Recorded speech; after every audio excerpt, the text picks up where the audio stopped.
আপনাদেরকে দর্শক একটা ভিডিও দেখায়, তারপর কথা বলি। দেখেন।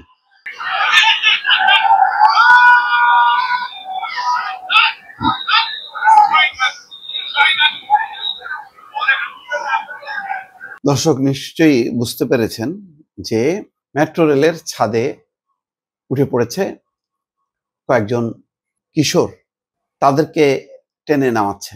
এবং গতকালকে এই ঘটনায় 8টার পর থেকে মেট্রো রেল বন্ধ থাকে। হাজার হাজার মানুষ দুর্ভোগের মধ্যে পড়ে। তো দেখেন আমাদের অবস্থাটা কি। মানে আপনি কমলাপুরে যান, ট্রেনের ছাদে করে বাড়ি যাওয়া, এক জেলা থেকে আরেক জায়গায় যাওয়া কোনো ব্যাপারই না। বিশ্বের কোথাও ট্রেনে করে মানুষের যাতায়াত এটা দেখবেন না, এটা বাংলাদেশে দেখবেন। মেট্রো রেল অত্যন্ত আধুনিক একটা প্রযুক্তি, ডিজিটাল প্রযুক্তি। এটা জানেন যে এটা উন্নত দেশগুলোতে সাধারণত এগুলি চলাচল করে, যদিও আমাদের পার্শ্ববর্তী কলকাতাতেই আছে, কিন্তু আমরা বহু পরে এই প্রযুক্তিটা আমরা এখানে চালু করেছি এবং জাপান এটা চালু করেছে। এবং এটার হাজার হাজার কোটি টাকার লোনের একটা প্রতিষ্ঠিত একটা ব্যবস্থাপনা। এটা যে মানে সারা ঢাকা জুড়ে একেবারে মেট্রো রেল খুব চলাচল করছে তাও না। যেটাই চালু করা হয়েছে সেটার মোটামুটি সুফল মানুষ পাচ্ছে। কিন্তু দেখেন আমরা কি হলো, ফানুস উড়াচ্ছি, আটকে যাচ্ছে তারে। এটা তো একদম বিদ্যুতায়িত, ফলে মেট্রো রেল বন্ধ হয়ে যাচ্ছে। তারপরে ওই যে গার্ডার পড়ে গেল মেট্রো রেলের, মানুষ মারা গেল, মেট্রো রেল বন্ধ হয়ে গেল। এখন পরিস্থিতি এমন যে এখন মানুষই উঠে পড়ছে এবং সেটা ঠেকানোরও কেউ নেই। আপনি কল্পনা করতে পারেন একটা বিদ্যুতায়িত একটা মেট্রো রেল যেটা বিদ্যুতের সাহায্যে চলে, সেখানে উঠে গেল। ভাগ্য ভালো যে সংশ্লিষ্ট সংস্থার কর্মকর্তা বলছেন সে যে বিদ্যুতায়িত হয়নি, এটা সৌভাগ্য। এর থেকে হয়তো আরো বড় কিছু হতে পারত।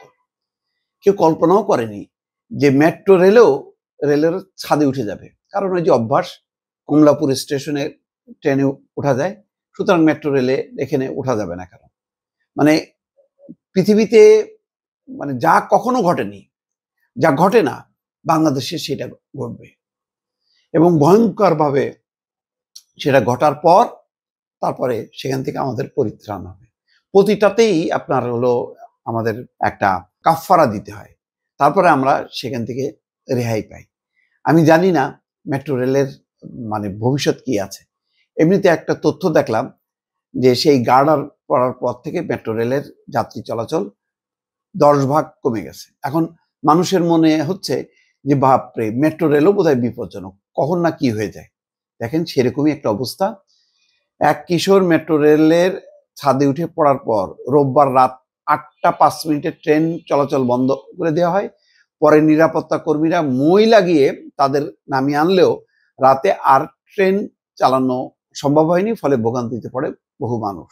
মেট্রো রেল পরিচালনাকারী প্রতিষ্ঠান ডিএমটিসিএল এর এমডি সংবাদ সম্মেলনে বলেন, ওই ঘটনায় রাতভর পুরো মেট্রো ট্রাকে তল্লাশি চালানো হয়েছে।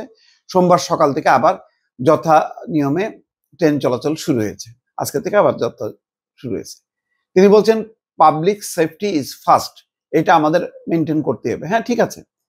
গত রাতে একজন বাচ্চাকে শনাক্ত করা গেছে, আরো কয়েকটা বাচ্চা নাকি উঠতে পারেনি, তো যাক শনাক্ত করে নামানো হয়েছে। কিভাবে সম্ভব হলো এটা? বলছে যে আরো 2জন প্রায় উঠে গিয়েছিল। আমরা ভিডিওতে দেখেছি ছেলেটি কারওয়ান বাজারের কোনো একটা জায়গা থেকে উঠে যায়, সেখান থেকে আগারগাঁও আসে, সেখানে এসে ট্রেন চেঞ্জ করে, সে 2টা ট্রেনের সংযোগ স্থল দিয়ে উপরে উঠে যায়। এরপর সচিবালয় স্টেশনে যাওয়ার পর সে ছাদের উপর ওঠে। সাথে সাথে সিকিউরিটি বিষয়টা জানিয়েছে, তাৎক্ষণিকভাবে ট্রেন অপারেশন বন্ধ করা হয়। আরো কয়েকজন আছে, কিভাবে আছে সেটা আমরা জানি না কিছু। আমরা প্রায় 2 থেকে 3 ঘন্টা পুরো লাইন সার্চ করি। এখন বাংলাদেশে আসলে আধুনিক কোনো কিছু, ভালো কোনো কিছু হবে, এটা আসলে সম্ভব না। আপনি দেখেন রাস্তাঘাটে যে এই ফুটপাথগুলো, রেলিংগুলি করা হয়, কয়েকদিন পরেই গাঞ্জাখোররা সেগুলি উঠায় নিয়ে চলে যাচ্ছে, বিক্রি করতেছে।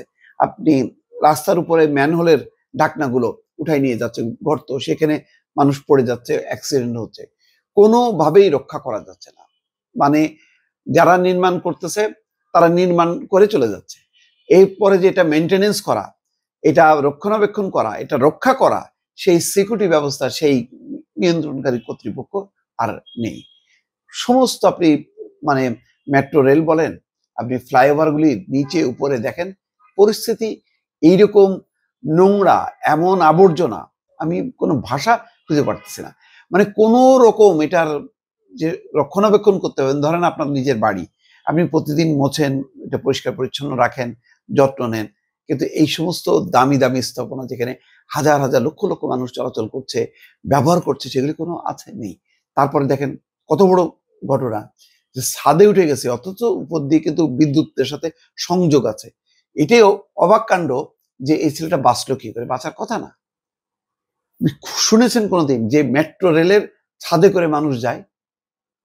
আমাদের এটা আসছে কোথা থেকে ধারণা? যেহেতু ট্রেনে করে মানুষ অহরহ যাচ্ছে, সেটাও বিশ্বে কোথাও ঘটে না, কিন্তু আমাদের এখানে ঘটছে, এবং এটা আমরা মেনেই নিছি। বিশেষ করে 2 ঈদে ছাদে উঠে যাবে মানুষ, চলবে, এটা কোনো ব্যাপার না। তো একই ঘটনা হয়তো এখানেও ইমপ্লিমেন্ট করার একটা শুরু হয়েছিল, কিন্তু সেটা প্রতিহত হয়েছে। কিন্তু কত বড় বিপদটা আপনি খেয়াল করেন যে আরো বড় ধরনের ঘটনা ঘটলে মেট্রো রেল হয়তো বন্ধই হয়ে যাবে, এবং একবার যদি এরকম ওঠা শুরু হয় তখন শত শত মানুষ উঠতে থাকবে। আপনি কিভাবে চলবেন? মানে কোনোভাবেই পাবলিককে নিয়ন্ত্রণ করা যাচ্ছে না। এক আজব দেশে আছি আমরা, দর্শক।